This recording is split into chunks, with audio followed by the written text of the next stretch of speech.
When I was in middle age, my hormones controlled about 90% of my brain. What made up the other 10%? Cars and motorcycles, of course. I spent my 20s lusting after every woman living on the planet. I tried college, but the money ran out after 1 year. I met the love of my life, Anne, served 2 years in the Marines, and then married her as soon as I got out. After 2 years of marriage, we went into debt up to our eyeballs, buying a small two-bedroom house. To my horror, Anne got pregnant, and 9 months later gave birth to our first son. Someone closed, let me rephrase that. Someone slammed the damn door on my carefree life, and I wasn't happy about it. In those days, if you found out you had a bun in the oven, you didn't care about it. You just accepted it and moved on with your life. Our cute two-seater was replaced by a family car, and we no longer went somewhere just on a whim. We now had to plan and take the house with us. Lovemaking was down from 9 times a week to 2 or 3. Oh well, things will get better when he gets a little older, I thought. But it never did. Such is life. We spent our 30s trying to make ends meet. Now we had another son and a new, bigger house, because 2 bedrooms were no longer enough. Along with the bigger house came a bigger mortgage, which meant longer working hours. Overtime was no longer a luxury, but became a necessity. Now we couldn't buy everything we wanted. A new word was added to our vocabulary: needs. Needs, not wants, now ruled our lives. We planned and set aside money for each purchase. We saved the money left over at the end of the month for emergencies or to pay off one of the credit cards that suddenly came out of nowhere. We were a happy family, but my stress level was at an all-time high. Lovemaking now had to be fit into our busy schedules. Twice a year we had date weekends when one of the parents looked after the boys, and we were now getting to know each other anew. "I'm not as young as I used to be," she complained. "I can't do it all night like I used to." Our 40s were spent trying to get the kids out of the house. With the pay raises of the last 10 years, we have a little more disposable income, even with 2 boys in college. Thank goodness for student loans. Thankfully, they both went to community college, so we didn't have to pay for room and board, but the rest of our expenses skyrocketed. It was all worth it when they both graduated college and moved away from home. Yes, we finally became empty nesters. However, Anne replaced the kids with other activities, from going to the gym to dance classes to immersing herself in politics. From our 30s to our 40s, our lovemaking not only didn't increase, it didn't decrease. My time has come again, I kept telling myself. The 50s were to be our time. The kids were free from work, and for the first time in years, we could do whatever we wanted. We took out a couple loans, and I thought we were in for the best time of our lives. And then something happened that I never expected in any way: menopause. It wasn't fair. It just wasn't fair, I kept telling myself over and over again. My wife was going through her changes, and I was going through mine. Her hormones were going crazy, and her mood swings were off the charts. For a while, she tried to control everything with food and herbs, but it didn't work. Eventually, she went to the doctor and got medication to control her body chemistry. She still had temperature swings. She didn't cry on demand, but still had occasional mood swings and night sweats. It was all bad, but the final nail in the coffin lid was driven when Anne lost her attraction. Not completely, of course, but enough that once every 3 weeks was more than enough for her. I'd gone through my 30s and 40s knowing I had something to look forward to and felt cheated. I had done my work for the last 20 years and now I could do it in my sleep. I had progressed so much that my salary was now more than double what it was when I first started, and all the stress from years ago was now gone. I was like a reborn teenager. My wife couldn't get pregnant no matter what I did. "For heaven's sake, Steve, can't you pull yourself together? I'm trying to make dinner and I can't do it and also fight you off," she yelled at me. "Then let's skip dinner and have a little fun. Remember when we used to make love?" I said, trying to get a kiss. "Back off, boy, or you'll never get any," she replied, trying to finish our dinner. Was I upset? Yes. But what the hell was I going to do? Interrupt her? I said to myself. So after a while, I just let the situation go. I made no advances and waited for her to get aggressive on her own to see how long it would take, or how long she could hold out. After about a month, Anne told me she appreciated me not lunging at her and grabbing her every time she walked by. I can't believe it, I said to myself. She's thanking me for not doing this to her. I needed a plan, I told myself. Anne and I went spinning on Thursdays and Fridays, and on Mondays and Tuesdays we went to the gym. I was pretty friendly with the two women at spinning and the one at the gym, so I decided to see if they could help me get my life back on track. What do you want me to do? Asked Beth, looking at Cindy. I need you to flirt with me, I told them. Not right in front of her, but when she's around, if that makes any sense, I told them. You want us to make Anne jealous? And you think that's going to do you any good? Asked Cindy. I just want her to think that other women find me attractive and desirable, so maybe she'll appreciate me a little more, I told the two of them. So this is all about sex? Asked Beth. I told you he misses Cindy, Beth laughed loudly. Look, Steve, Anne and I are friends, and I don't want her to be mad at me. We'll play your little game, but just not for long. And if it gets out of hand, we'll call it a day. Okay? Thanks, guys. This won't take long. I'm just trying to get our lives up and running, that's all, I told them. And it wasn't a lie. Tammy from the gym agreed too and thought it might be fun. She, like me, was a runner, and we had run and talked on the treadmills more than once. I didn't know exactly how old she was, but she was younger than me. She had a typical runner's build. She looked good, was in great shape, and was sure to catch Anne's attention. We decided it would be best if we met at the gym and went for a run together. That way, we could both work out and be together without attracting Anne's attention at the gym. My plan was working. Cindy and Beth made sure to talk to me before and after class. I helped Cindy set up her bike, and Beth asked if she could share my water bottles because she forgot hers. It took about 2 weeks before Anne started to really notice it, and finally said one evening after class when I was talking to the two of them. Come on, Steve, I'm hungry and I want to go home, she called out to me. Just a second, honey, I said as I went back to talking to Beth and Cindy for another 10 or 15 seconds. See you guys tomorrow, I told them, turned and walked to our car where Anne was waiting. What took you guys so long? She asked. We were just talking about classes and comparing Chris and Jamie's classes, that's all. Well, I'm hungry, so let's get moving, she said, looking at me. When Tammy asked me to go out for another run in front of Anne, I thought she was going to have a cow. Because of your knees, you can't run anymore, and it would be great if you had someone to run with for a change. I'll just meet you at home when we're done, I said to an excited Anne. On Thursday, Cindy touched my arm, laughing at an implied joke, and Beth hugged me for helping her adjust her footrests at Friday's class. Anne just stood there watching us, and when I walked back to the car, I realized she was ready to explode.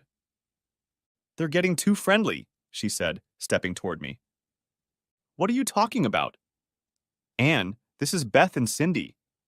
They're just being friendly, for God's sake. I'm not sleeping with them, am I? I just don't like them touching you. None of them are married, and I don't want them to get any ideas, she told me as we pulled up to our house. Anne, listen to yourself. Do you feel threatened by Cindy and Beth? You're probably right, she said, still looking at me. When I got home 25 minutes late from the gym after my run with Tammy, I was bombarded with questions. Why was I late? Where had we been running? And why hadn't I called if I knew I was going to be late? Anne, I don't carry my cell phone with me when I run, and it was such a nice evening that we decided to go the extra mile, I told her. We stopped by the hospital and then ran past her apartment and stopped for a glass of water before heading home, I told her. You stopped by her apartment? She asked. Yeah, just for a second to get a drink of water, I told her in my most sincere voice. She has a really nice apartment, and although it's a little small, she has a huge bedroom. The seed had been planted.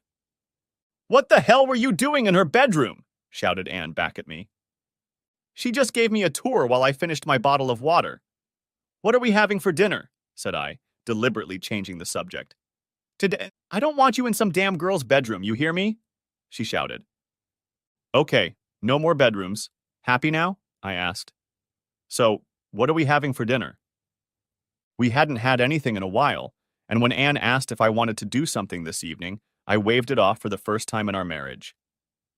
You don't want to have fun with me tonight? An astonished Anne asked. My leg cramped up during my run today and it's starting to tighten up again, I told her. Why don't we wait a day or two until I recover? I asked. For the first time in my life.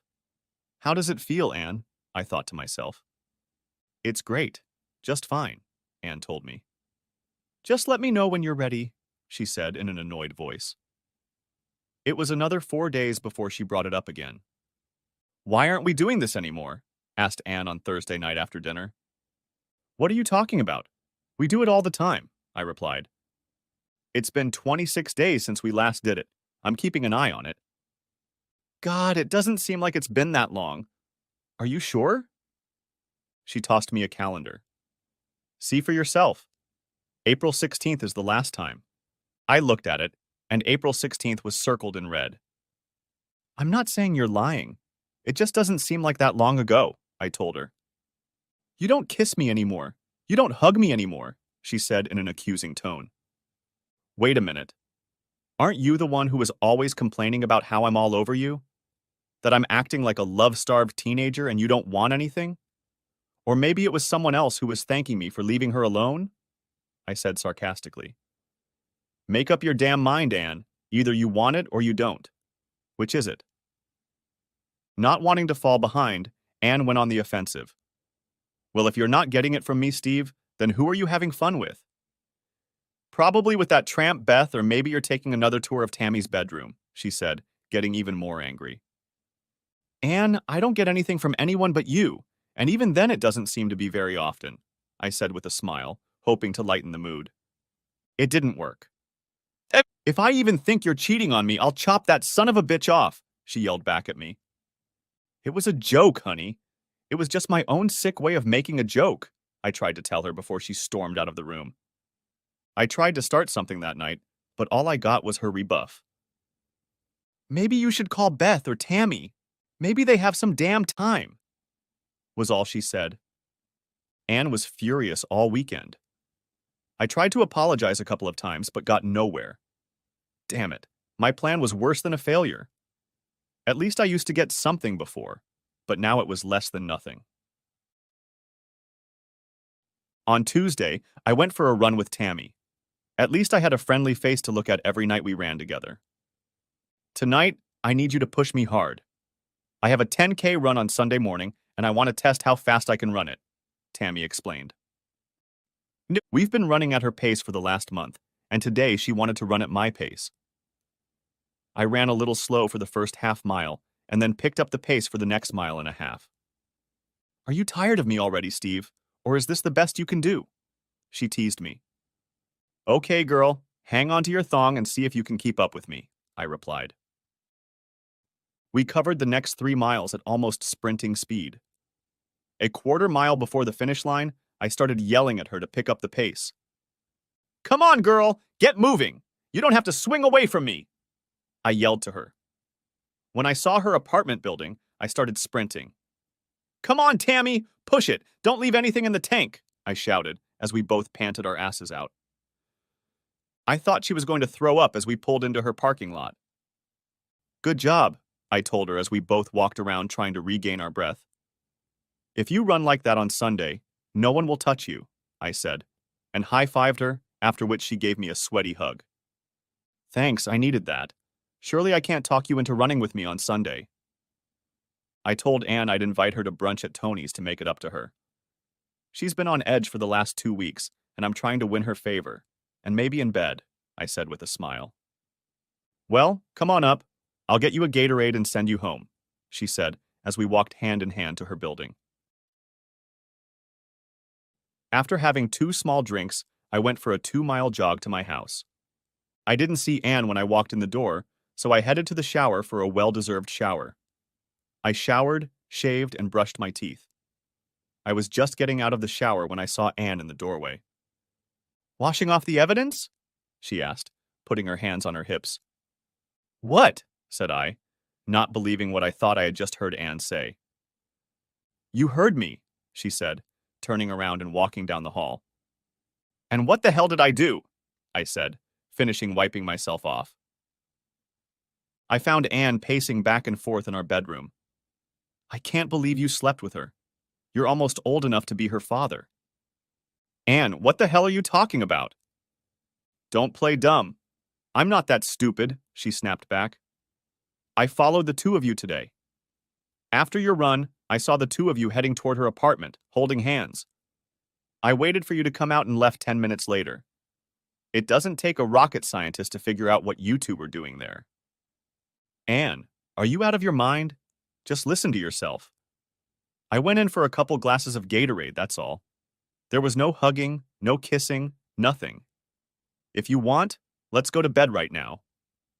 You'll never touch me again, she hissed back. I guess I should have thought before I answered. What else is new? I said, which only made her even angrier. Our emotions took over, and we traded insults like a pair of small children trying to hurt each other as much as possible. How would a dried-up shell of a woman like you know? Bad move, Steve, was all my brain said. For the next 20 minutes after the bedroom door was slammed in my face, I tried to retreat. I sat in the hallway with my back against the door and listened to Anne cry nonstop for the next 2 hours. After that, things quieted down.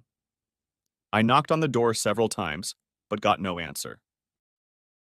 I went down the stairs to the kitchen, made something to eat, and spent the night on the couch trying to figure out how I was going to get out of this situation.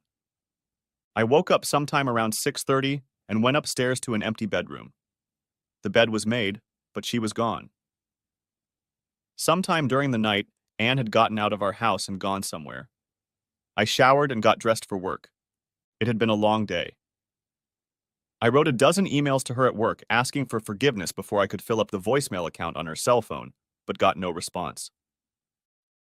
After work, I went to look for her, but came home to an empty house. Anne entered the gym and glanced around the workout area before she noticed her. Tammy was just getting off the machine, wiping the sweat off herself in the machine, when she felt a bump that made her fall to her knees. Anne came up behind her and swung with all her might from somewhere on her left side. "Leave my husband alone," she shouted. "Find a man of your own and stop sleeping with mine, slut." Anne had picked the wrong girl, that was for sure. She had already started to turn away when Tammy rose to her feet and pounced on the surprised Anne with a cold look, taking her to the ground. "Bitch, don't you dare raise your hand to me again, or I'll mop the floor with you. I won't sleep with your damn husband, but after this, if he asks me to, I'll gladly give in to him." "It's not my problem that you can't satisfy your man," Tammy said as she walked away. Anne lay like that for about 20 more seconds before one of the trainers helped her to her feet. "Are you okay?" he asked. "No. I don't think I'll ever be okay again," she replied, and walked out looking at the stunned group of people. "I'll never be able to show my face out there again," she said as she got into the car. The knot on her face, just under her left eye, began to throb and swell as she pulled up to her son Kenny's house. His wife Lisa met her at the door and asked what the hell was wrong with her face. "Lisa, questions later. Just get me some ice, please." A frozen bag of peas applied to her face for 20 minutes reduced the swelling, but it was clear to Anne that she was going to have one hell of a bruise. "Anne, who did this to you?" asked Lisa. "I did it to myself," was all she answered. When Kenny got home shortly afterward, he was furious when his mother didn't tell him how she got the black eye. "Daddy didn't do that to you, did he?" "No. Your father never raised a hand to me in all the years I've known him. He was the kindest and most compassionate man I've ever known. I'm just sorry I drove him away. I hope his next wife will be to his liking." Kenny finally reached me on my cell phone. "Dad, you need to get over here right now. There's something wrong with Mom and she's not right in the head. I don't know what's wrong, but I think you need to get her to the hospital right away," my son told me. I never would have thought that Anne would end up at Kenny's because Anne didn't really care for Lisa. She thought Lisa was pushing Kenny too hard so they could have the best things in life. Who would have thought it? "Anne, what happened to your face?" I asked, walking into the living room. "Steve, let's just go home." Anne stood up and took my hand. The ride was quiet until Anne spoke. Tammy and I got into a fight at the gym.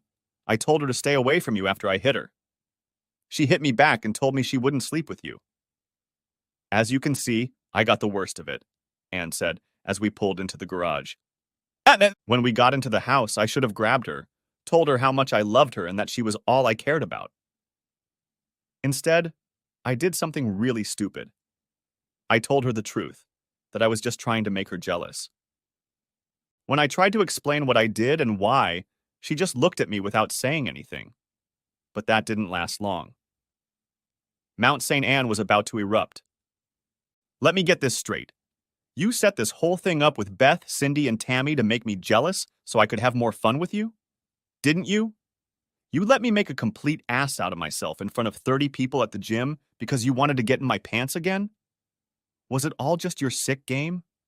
Is that all you think of me? Just a toy? What happened to me being your loving wife, your partner, the mother of your damn children? Spoke Anne, asking me question after question. You miserable piece of shit! Get out of my sight! Anne shouted, stepping forward. Anne, I did it for us, I tried to say as she beat me with her fists, screaming at me to get the hell away from her and out of her house. Anne picked up the canisters off the counter and threw them at me along with everything else she could get her hands on. I had never seen her so furious. She kept screaming and demanding that I leave. I left for no reason, just to defuse the situation and let her cool down. But that didn't happen. When I got home that evening, she was gone. I found out later that she had gone back to my son's house. On Thursday, after I left for work, Lisa came into the house and took some more of her clothes. I spent the rest of that week eating crow and trying to get Anne to talk to me. I found out later that she had talked to both Beth and Cindy and had lashed out at them as well. As I said, my plan failed. All the next week I called, emailed her work, and even traveled to my son's house to talk to her. Nothing helped. Mom doesn't want to see or talk to you, Dad, Kenny told me. Just let me talk to her for a minute, I begged him. I'm sorry, Dad. I think you really screwed up big time this time, he told me. On Friday, I got the surprise of a lifetime. Mr. Stephen Moore? A man asked when I opened the door in my running clothes. Yes, what can I do for you? You've already been served. Have a nice day, he said as he handed me a manila envelope. I didn't even bother to read the papers. 2 minutes later, I was already in my car, heading to my son's house. The son met me on the steps. You son of a bitch! You let me stay in the shadows! I shouted at him. Where the hell is she? She and Lisa took off because they knew you'd be here sooner or later. Well, then I'll just wait the hell out for them, I told my son. I can't let you do that, Dad, Kenny told me. Why the hell not? I asked. Mom asked me not to, was his only answer. Then you better call the police because I'm not leaving. The little asshole did just that. I was escorted off his property and 24 hours later, a restraining order was placed on me. I got mad and changed the locks on the house. 2 can play at this game. My second son, Jimmy, tried to interfere with what was going on, but everyone told him not to get involved. Things got really bad when Anne tried to get her clothes out of the house. Lisa and Kenny came to the door, but I wouldn't let them in. Get off my property or I'll call the police, I yelled to them through the door. Dad, just let us take Mom's clothes, he begged. I can't. Unless you have a court order and receipts, she's not getting anything. I'm already thinking of having a small bonfire in the backyard to get rid of all the junk in the house, I told them, as Kenny got angry and tried to force his way into the house. The police escorted the pissed-off Kenny and Lisa off my property. Payback is a bitch. I threw the divorce papers in the trash and told her I wouldn't sign them. I didn't hire an attorney and avoided her at every turn. I didn't answer phone calls, emails, or open the door unless I knew who was coming. Same at work. If she wanted a divorce, she should have pursued it herself. I thought with time she would soften up a bit. Guess I was wrong. After 6 months of strife, I thought I had gotten a little stronger until Anne started dating and making sure I knew about it. She went here and there and wiped my nose every chance she got. Tom says I'm the best girl he's had in years, read a letter Anne sent to the house. Just thought you might be interested to know that not everyone thinks I'm some dried-up shell of a woman. The photo attached to the letter of her in bed with him was enough to ruin that week and the next 6 months. I had written off Anne, Kenny, Lisa, and for a while my second son Jimmy. I had done something stupid and lost everything. I fell into a deep depression and ended up taking medication and seeing a psychologist and a woman. Once a week, I'd pour my heart out to her and tell her what a stupid ass I'd been. But after 3 months, she helped me realize that it wasn't entirely my fault. From day one, I kept a journal, writing down my feelings about Anne and everyone else. I lamented the fact that I had let my life go to waste and that Anne and I had stopped communicating. For the first time in 10 years, I started traveling for work. It helped me take my mind off my problems and get back on my feet. Every once in a while, I would run into someone I knew, and they would say how sorry they were to hear that Anne and I had broken up. Then, they'd add that they'd seen her with so-and-so, as if I really wanted to know. I stopped going spinning and gave up my gym membership. There was no point in going out with other acquaintances who seemed to take great pride in telling me how well Anne was doing. The only consistency in my life was that I was still running like a man possessed. One Sunday morning, I was taking a long jog when I heard a familiar voice behind me. "I thought you moved or died," Tammy said, catching up with me. "Just inside," I told her, slowing my step so she could keep up with me. "I feel responsible for what happened," she said, stopping. "It's not your fault. I'm the one who started it, and I guess I'm the one who finished it," I told her. "Well, you look like shit. Why don't you come over sometime and I'll make you a home-cooked meal? You know where I live, don't you?" "Ernest, maybe I'll take you up on your offer when I get back in town. At least I'll give you a call. How about it?"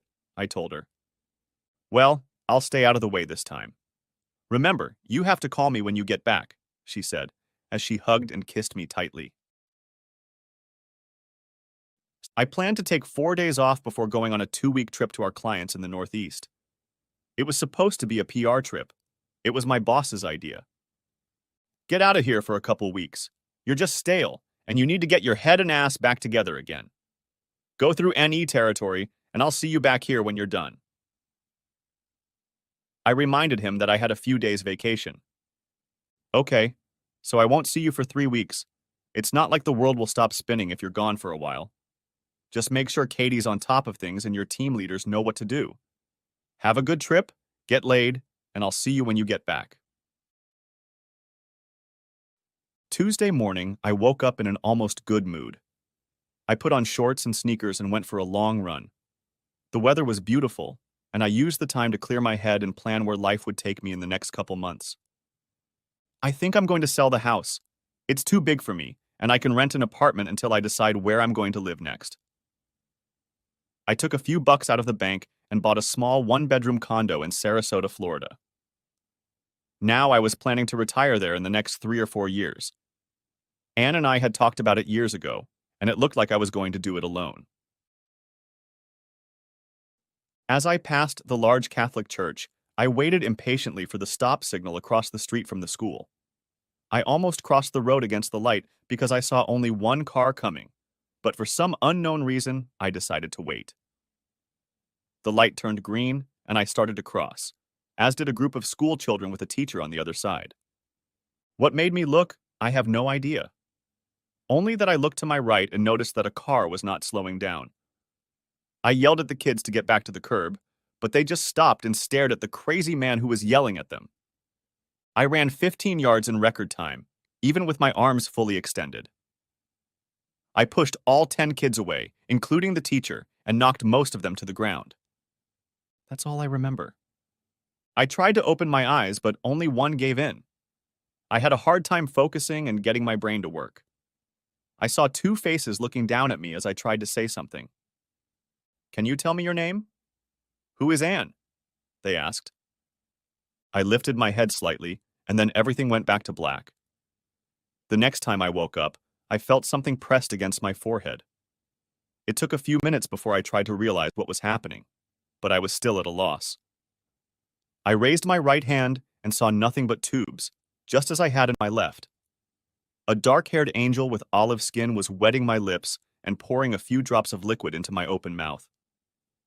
I must have looked like a bird trying to get a juicy worm. Don't try to talk. You have been in an accident and are in the hospital. Don't try to lift your head up, just relax. Do you know your name? She asked. I heard the question and understood it. It's just that my body wasn't responding, and I couldn't answer. I got frustrated, and the next thing I knew, I was back in a la land. And I had actually managed to push everyone to the curb and beyond. That is, everyone but me. The driver eventually tried to tear out of his seat, but ended up kicking me in both legs while I was in the air, pushing everyone back. The impact made me spin like a wolf, and I crashed head and body into the side of his car. I ended up with 2 broken legs, 4 cracked ribs, a punctured lung, a concussion and broken nose, and a bunch of scrapes and bruises. I was a mess. The teacher said I yelled out Anne's name just before I passed out and fell into a 15-day coma. The nurse told me I came out of it, but 2 minutes later, I was out for another 5 days. I had no identification on me, and my face was swollen and badly scratched. The local news station was running a story about a local hero who had risked his life to save the class and the first-grade teacher. No one knew who I was, and they were asking the public to help identify me. They listed my landmarks, but never published a picture of my face because it was in such a mess, but no one responded. Tammy was eating dinner and watching the news when they asked again for help identifying the hero runner. When she heard that he was near a large Catholic church on 10th Street, she set her fork aside. "That's our route," she said to herself. After skipping most of the story, she called the news station. "Runner," she asked. "Could you give me his description again?" "He's about 170, 11 centimeters tall, brown hair, weighs about 175 pounds, Tammy was told. "Do you think you know who he is?" they asked. "I need to make a quick call. I'll call you back," she replied. "Pick up the phone, damn it! Pick up the phone!" she yelled into the receiver. "Screw it," she said as she ran out of the apartment, jumping in her car and driving away. "Please, please, please, please don't be who I think you are," she said to herself as she pulled up to Steve's house. His car was parked outside the garage, and after knocking on the door for 5 minutes, she tried to look in the windows. "Can I help you?" the man asked as she walked back to the house. "Have you seen Steve lately?" "I'm a friend of his, and there's no way I can find him," she explained. "Last I heard he was out of town for a couple weeks, but that was a long time ago. The last 2 times I've mowed his lawn, but I haven't seen any fur or pelt. It's too bad he and Miss broke up. He took it really hard," he told me. "Do you have a key to his house?" I asked. "I have a key, but only for emergencies." "Take my word for it, this is an emergency," Tammy said loudly. It looked like someone had gone to get a newspaper and hadn't returned. Coffee was brewed, but not started. Bagels and butter were on the kitchen table, and the bathroom light was still on. "What hospital is he in?" asked Tammy, writing down the news and getting ready to leave again. "Just lock up. I have a bad feeling I know where Steve is," she said as she pulled away. His face was still swollen and puffy from his broken nose. The cuts had already begun to heal, and it didn't take Tammy more than a minute to recognize him. He mentioned Anne's name several times and is no longer in a coma, but he hasn't fully regained consciousness yet, his personal nurse told Tammy. When he was in a coma, the church sent someone to read to him every day, and now they're paying for his care. "He's kind of our local celebrity," the nurse said with a smile as she gently brushed his hair off his forehead. "His name is Stephen Moore, and he lives at 1725 Southeast 12th Street, I told her while she wrote everything down.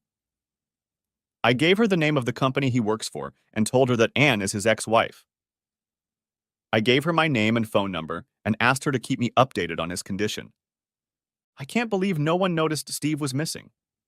Hell, didn't his job even bother to check on him when he didn't show up? What about his kids?" Then I remembered that after the divorce, Steve no longer had any contact with them since they took Anne's side in the divorce. I was going to call them when I got home, but the news channel beat me to it. Breaking news, one of the evening newscasts blared. The hero of St. Mary's Church has been identified as Stephen Moore of Orlando, Florida, the spokesman announced. He is still at Mercy Hospital recovering from his injuries. The only word he uttered after his heroic act was the name Anne. So, Anne, if you're out there somewhere, Steve is looking for you. Even national news outlets picked up this story. I guess everyone wanted to hear the good news. Everyone found out about it almost immediately. Steve's family and friends called each other and converged on the hospital, where they were greeted by an absolutely furious Tammy. He was in a coma for 30 days and no one missed him? What kind of family does he have? She yelled at them as they all made one excuse or another. All he wanted was his perfect life back, his 2 sons and the wife he loved more than life. And you, instead of talking to him and trying to work things out, blindly threw him in the trash. You all make me sick. So go home to your beautiful lives and leave him alone because none of you deserve him. I think he's shown everyone what he's made of, and so have you, she said as she walked back to his room. They chatted for a while, talking to the doctor and giving the hospital all the medical information they needed. Tammy was sitting at his bedside holding his hand when Anne entered the room. "Get out of here!" Tammy shouted to her. "You gave up on him. He's no longer your husband to kick. So go back to your boyfriend and your beautiful new life, because God knows I'm going to drop you where you stand if you don't get out of here in the next 10 seconds, Tammy said, getting to her feet. Anne cried and walked out. She talked to the doctor, gave him her cell phone and work number, and asked him to be sure to let her know of any changes in his condition. Then she drove to his house, and an elderly neighbor met her as she pulled up in front of the house. "Well, isn't this an event? Steve put his life on the line, saving all those kids without even thinking about the consequences. When he gets out, all the neighbors are going to throw him a big party. I heard his teacher visits him every day after the accident. She calls him her knight in shining armor. I guess I can't blame her," he told me. "Santa," I asked if he had a key to the house and if he would let me in. "I think it'll be fine. Everyone was surprised when you two broke up. Your husband took it very hard, but I think you already knew that." He let me into the house and left. I had no idea what I was even doing in Steve's house. I hadn't been back since he'd changed the locks and Kenny had taken all my stuff. Nothing had changed. Hell, even the empty hangers were still on the living room floor where he'd thrown my clothes. I went upstairs to what used to be our bedroom. Other than the absence of my clothes, it was exactly the same except for a few holes in the wall that Steve had probably taken out his anger on. Opening the night table drawer, I found that all my stuff was still there, and Steve's stuff was stacked on loose sheets of notebooks. I sat down on the bed, picked up his pillow, brought it up to my face and smelled it. It was Steve's scent, and I continued to hold it to my chest. I placed the pillow against the headboard and lay on his side of the bed, looking up at the ceiling. What made me grab the top notebook, I'll never know. I just grabbed it and opened it. It was Steve's last journal. "I never knew," was all Anne said to herself as she began to read the outpouring of emotion that Steve had spewed onto the paper. His heart and soul were laid out in those 4 notebooks. It took me almost 3 days of non-stop reading to read all 4. About halfway through, I thought maybe I shouldn't read them, but I couldn't stop. He talked about our life together, the good times and the not-so-good times, the breakup. I had no idea that he loved me so much and how much I had hurt him for the past 14 months. I never knew about his depression or his plans to retire. I cried until my tear ducts were empty. I cursed myself as he wrote that he forgave me but couldn't forget what I had done. By the end of the week, I returned to the house and retrieved his journals. Walking down the stairs to his room, I turned on his computer. Hell, he hadn't even changed his password when I logged into his AOL account and checked his email. I deleted all the junk and made a note to call his boss tomorrow. When I saw the email I had sent him all those months ago, I started crying again. He had saved it, and when I opened the picture, I thought I was going to die. I sent it just to hurt him as much as possible, and I guess I succeeded. I almost deleted it, but it wasn't my computer anymore, and I wasn't even allowed in the house, let alone Steve's computer. Day by day, I got better. The bandage was removed from my left eye, and my nose had to be straightened with surgery. My ribs were healing, as were my legs, but under the cast, they itched like a son of a bitch. Fortunately, I only had a mild concussion and no brain swelling, but I'm not back to normal yet. The doctor said the best thing for my body was to stay in a coma. It had time to heal on its own without me moving. My personal nurse, Debbie, was waiting impatiently for me. I no longer required round-the-clock care, so she took care of my needs during my waking hours. And the only time I felt uncomfortable was when she gave me sponge baths. When she started lowering me below the waist, I always got turned on, but apparently I was getting better. I tried to apologize once, but she told me not to worry about it. If you couldn't tense up, then there would be something to worry about, she said with a wink and a smile. I guess she was right. Tammy came by almost every day after work, as did Connie, the teacher I'd rescued. She brought thank you notes from all the kids and said that when I got better, they would all come to the hospital to visit me. She was a single mom of about 41 years old with a 12-year-old girl. I told her she didn't have to come every day, but she insisted. You've given me and my daughter a second chance. It's the least I can do to make sure you are comfortable and your needs are met. Connie came in every day at 4 o'clock and read to me for about an hour. Somehow I felt calm and relaxed with her, and her pleasant appearance only increased my anticipation of her daily visits. Tammy would come around 6:30 and usually brought her dinner. I had to eat hospital food, but every once in a while she would sneak me a Big Mac. I gained about 8 pounds and it all went to my bowels. We chatted about this and that, and she was usually gone by 8 o'clock. I never saw my kids or my ex-wife, but Tammy said Anne looked in on me from time to time. What do you mean the cane? Shouted I to the doctor. Can't you have another surgery? I asked. Your right leg was broken in 2 places and is healing fine, but your left leg was really messed up. You have 2 pins holding it all together, and we still have to go back later to take out a bunch of bone splinters. Steve, I'm just telling you about the worst case scenario, that's all, he explained to me. Sorry, but I'm not buying it. Doc, I'm a runner and have been all my life. I don't have much of a life outside of this room and now you're telling me I can't even do this anymore. I won't accept that, I told him. What else could go wrong? The work was going great. The team tightened up, and I told them more than once how much I appreciated it. Kathy kept me in the loop, and the 2 of us got everything done on time. My checks were going into my savings account, but none of my bills had been paid in the last couple months. I guess I wasn't thinking clearly about who else should be paying my bills, but me. When the bank sent a foreclosure letter and informed me that my insurance company had dropped me, I was furious. It only took one call to each of them to explain my dilemma. Do you really want to be known as the company that abandoned me when I was in a coma after saving 10 small children? I said to the insurance company. I used the same line with the mortgage company, and they even went so far as to waive all late fees. However, it was time to make decisions, especially regarding the house. The next day, I contacted a realtor and put it up for sale. Anne was going to get half, but it was time to end the loss and move on with my life. At 10 weeks, I was sent home with a nurse. Guess who? Since there was no one at home to take care of me, Debbie was assigned to take care of me.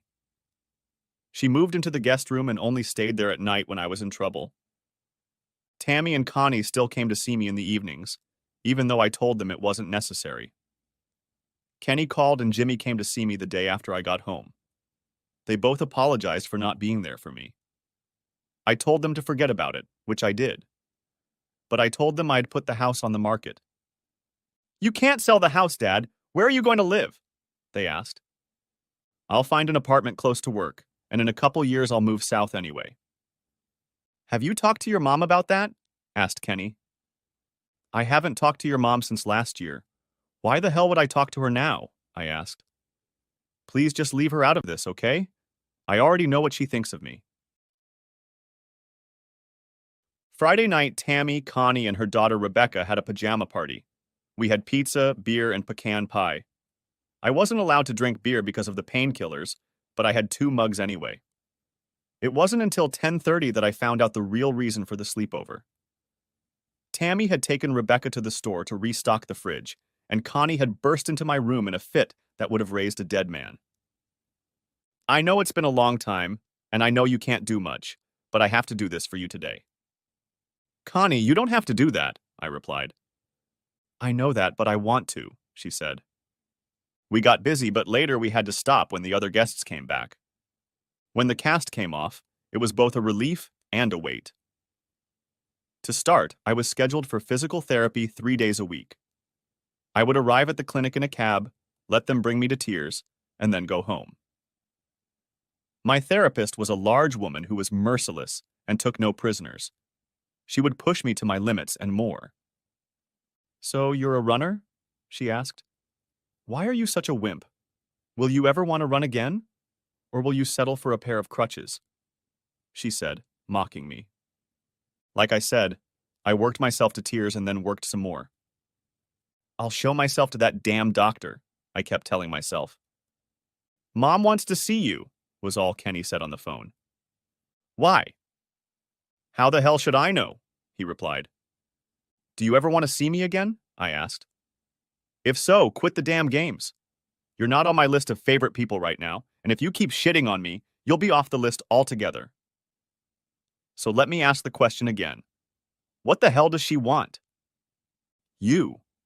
She's watching you from afar, working with doctors and therapists on your rehabilitation. She's afraid to talk to you because of everything that happened before and after the divorce, that's all. So what should I tell her? Have her come in Saturday morning after 10 o'clock and I'll talk to her. Hell, maybe I'll even be nice to her, I told my son. Friday night, Connie had some business to attend to, and Tammy stopped by on her way to see her. Anne wants to see me, I told her. I know. I've been talking to her for the last couple months, she replied. And you didn't tell me? Shortly after your accident and after I was socializing with your family, she stopped by to see me. She apologized for the scene at the gym, and after that we started communicating. She had been keeping tabs on you and wanted to know your condition on a daily basis. Before or after having fun with her current boyfriend? That's a question for the two of you. I suggested she talk to you herself. That's why she's coming tomorrow, Tammy told me. I know you have mixed feelings about her, so you need to ask yourself all the hard questions tonight. I'd love to stay, but that's something you have to do for yourself. So have a good night, don't get too drunk, and I'll see you tomorrow afternoon for all the details, she said as she kissed my cheek and ran off. I took Tammy's words to heart and didn't get too drunk. Enough not to feel anew the pain Anne had caused me. Enough so that all the anger I'd held inside for so long couldn't flare up again. I was drunk enough not to carry my journals downstairs and burn them in the fireplace. Finally, I was drunk enough to fall asleep at 10:15 and get a full night's rest. The pain in my leg woke me up at 7:30, and 2 painkiller pills later, I was already making coffee and eating breakfast. By 9 o'clock, I was already sitting on a rented exercise machine in the basement, trying to get my leg to work the way it was supposed to work and not having the slightest bit of luck. When I heard the front doorbell ring, it took me almost 5 minutes to get out of the torture chamber and up the stairs. Come on in, I said to Anne, waddling into the kitchen for a bottle of water. Can I get you anything? I asked. Not right now. Taking cold water from the refrigerator, I walked back to the kitchen table and slumped into a chair, wiping the sweat from my forehead with a towel. Enough exercise for today, I said, drinking a third of the bottle. Well, Anne, it's up to you what you want to talk about. About us, Steve, she began. Anne, we're not here. You put that out of your mind a year ago, or have you forgotten? I remembered, and I've regretted my decision ever since. It doesn't sound like you regretted it much when you were having fun with Tom and decided to share your experiences with me. I hope he was worth all the hassle, I said sarcastically. I think I deserved it. I was so mad at you for your little games that I think I lost my mind for a while. I'm sorry for what I did. You don't need to tell me how sorry you are or apologize for what you did. That's for people who care. And I don't anymore. I said to a surprised Anne. If that's all you have to say, it was nice. But I have a lot of things to do today, and it takes me forever to get them done now. Can't you give us another chance? Don't you have any feelings for me left at all? Asked Anne. I have. For a very long time, even after your graphic letter. But when you kept piling them up and poking my nose in them every chance you got, you kind of killed it all. But I read your journals. Everything you wrote about us. The past and our future together. Everything, spoke Anne when I interrupted her. You read my diaries? How did they get into your hands? I asked. When you were in the hospital, I went to the house and found them. I didn't know what they were until I started reading them. I never knew you loved me so much, and was all she could manage to utter. Get out. Get the hell out of my house. You don't live here anymore, remember? You left me. I yelled at her. Go back to your boyfriend or boyfriends and stay away from me. I shouted at her, getting up and trying to walk out of the kitchen before my leg gave out and I collapsed on the floor. Let me help you, Anne said, holding out her hand as I lay on the floor. I don't need your damn help. Don't you think you've done enough to me already? I spat back at her, trying to get up and falling down again.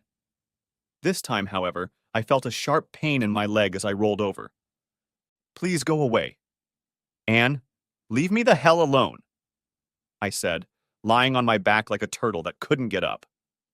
I heard her start to cry as she ran out of the kitchen. The front door slammed shut, and I was alone again both inside and outside.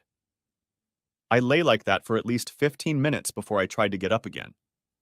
I crawled on my stomach and my only good knee to the couch and then dragged my busted ass onto it. I was sweating like a pig as I either passed out from the pain or fell back into a coma. When I opened my eyes, I knew exactly where I was this time. You're not listening to me, are you? The doctor said to me as we moved toward the operating room. You broke one pin and messed up your leg even worse than before, he told me. Lucky for you, I was here when they brought you in. So relax, you know what to do, and I'll see you tonight. Waking up in the ward, I saw the same nurse I'd first seen a few months ago. You couldn't get away from me? She asked. I missed the gourmet meals and sponge baths, that's all, I replied, trying to distract myself. Relax, get some sleep, and I'll be there for you when you get to your room. Tammy read me the riot act and pulled me apart on one side and the other as soon as she walked through the door. I leave you alone for one damn minute, and you end up back in the hospital. Don't you think I have nothing better to do than babysit your ass in this place? She yelled at me. Not really, I said with a smile. She laughed. I laughed a laugh that hurt like hell. I found you on the couch with a pin sticking out of your leg. You were bleeding like a piglet. You're just lucky I got here early and found out about your meeting with Anne. If I hadn't, you could have lost that damn leg, and then who would be running around with me? Said Tammy, slapping my arm. Now that we got that shit sorted out, what happened to Anne that put you back in the hospital? Nothing much. She wanted to get back together and apologize for putting me through hell, that's all, I told her. And? So what? I replied. And what the hell did you say to her? Asked Tammy. What do you think I told her? I told her to leave me alone. That's what I told her. And what did you actually say to her? You've been pining for her for the last year. I know you didn't fail. You couldn't have been that stupid. Tell me you didn't fail a second time? Tammy said this with a look on her face. Maybe I was a little mean to her, especially after she said she read my journals. Can you believe she read them? I asked. Steve, I read your damn diaries. When I was looking after your apartment, I found them and read them in one weekend. They were very good. For heaven's sake, hasn't anyone read them? Maybe we should publish them in the paper. Then everyone would be aware of my business, I said with irritation in my voice. Well, if you didn't want anyone to read them, you should have put them away. They were in my damn bedroom, on my night table. I don't remember inviting you or Anne into my bedroom for light reading. Has Connie read them yet? Or are you planning to photocopy them for her? Who put a burr under your saddle? Okay, I invaded your privacy. I'm sorry. Get over it. How long are you going to lie down this time? She asked. I have no idea. My doctor will come by tonight and let me know. I'm really starting to get tired of this place. This time it's your fault. Do you need anything from home? Asked Tammy. Just my master magazine, if you don't mind. Unopened, please, I said with a smile. Looks like I have you for another 2 or 3 weeks, said the doctor, looking at my x-rays. After that, I'll let you go home if, and only if, you sit in that damn chair all day. If not, I'll just keep you here until I exhaust the limit of your health insurance. I'll be on my best behavior, or at least well enough that you won't catch me, I said, trying to add some humor. No jokes this time. One more stupid move like last time and you'll be walking around on crutches for the rest of your life. I heard it loud and clear. No more games and no more pulling. The price was too high. Connie has a new boyfriend and she's afraid to tell you, Tammy said Friday night. She kind of has a crush on you, but she realized it was because you saved her life. After our pajama party, she realized you were too old and she felt guilty. She met a nice guy and they've been dating for the last month, so she hasn't been around as much. She told me she was going to tell you tonight. So don't be a jerk like you were with Anne. She's feeling bad enough as it is. Connie came in about 15 minutes later. I need to talk to Steve alone, she told Tammy. As we watched Tammy leave, Connie had this solemn look on her face. Calm down, Connie. It's not that bad this time. In a couple weeks, I'll be running the streets by now, I told her. Steve, I need to tell you something, but I don't know where to start, she said, looking at me. Connie, let me fill in the blanks. You found someone special, right? She nodded affirmatively. And you feel bad about what I did? Don't. I didn't set out to do what I did, and I don't expect you to obey me for the rest of your life. You've been given a second chance, use it wisely, but use it. Life is too short to waste another minute on an old dumbass like me. So get out of here and live. However, if you do tie the knot, I expect an invitation, I said with a smile. Connie kissed me and promised to stay in touch. As she walked past my bed, I did give her a spank on her ass, though. Tell your boyfriend for me that if he doesn't treat you right, I'm coming after him, I yelled as she walked away. You're a good man, Steve, Tammy said as she came back into my room. She left here with a smile on her face and in a huff. Then why do I feel so bad? Don't worry, honey. You didn't lose a lover. You gained a friend for life. Tam, why don't you get out of here and go home? You probably have a million things to do besides sitting with me. I got my journal and I have to make some entries. Go home, go out, get laid, do something fun for a change. I think my baby needs some alone time, Tam said, kissing me on the lips for the first time ever. I'll check on you on Sunday. Maybe sneak you a beer. Want one? Go ahead. Now, I said, throwing a pillow at her. I spent most of the next day and a half writing in my journal. My psychiatrist would have been proud of me. I thought long and hard about my life, about where I wanted to go and who I wanted to go with, before I finally put the book down at 2 a.m. on Sunday. I only stopped because Debbie came in, took my journal, and told me it was nighttime. 5 more minutes, I begged. Steve, don't make me be hard on you. You need rest if you expect to get out of this place. Don't make me sponge you again, she said with a smile on her face as she approached me with a wet sponge.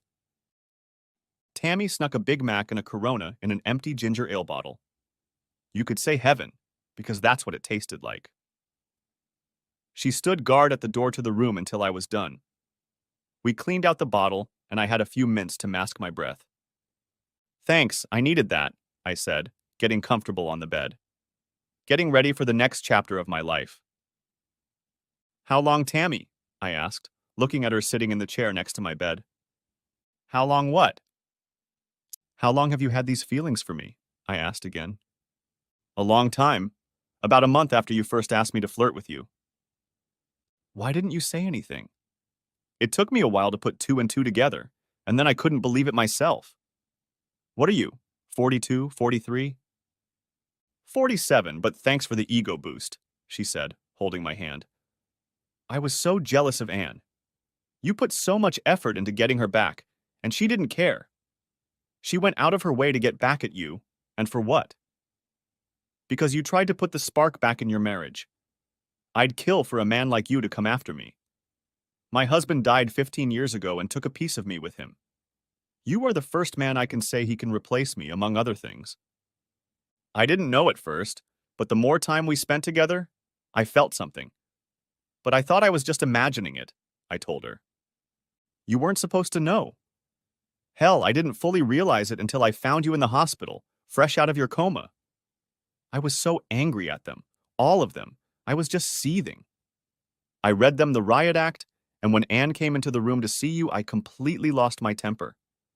I told her that she had thrown you away and that you no longer belonged to her to abuse you. That's when I realized for the first time that I wanted you. I wanted to be your Anne. But I'm much older than you. Like I told Connie, why should you like an old fart like me? How many old farts do you know who can run 20 miles? How many old farts would give their lives to save a bunch of strangers? How many of them would go to the ends of the earth for a loved one? Not too many, I guess. I'm not asking you to sweep me off my feet, hell, Steve. You can't even walk yet, but just think about it. That's all.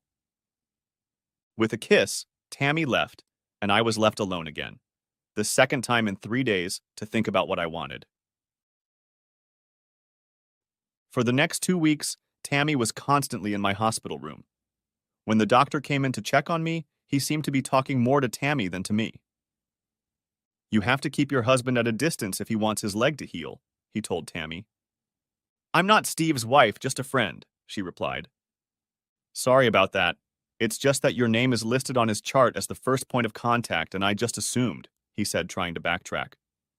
No, I'm not married to Steve or anyone else.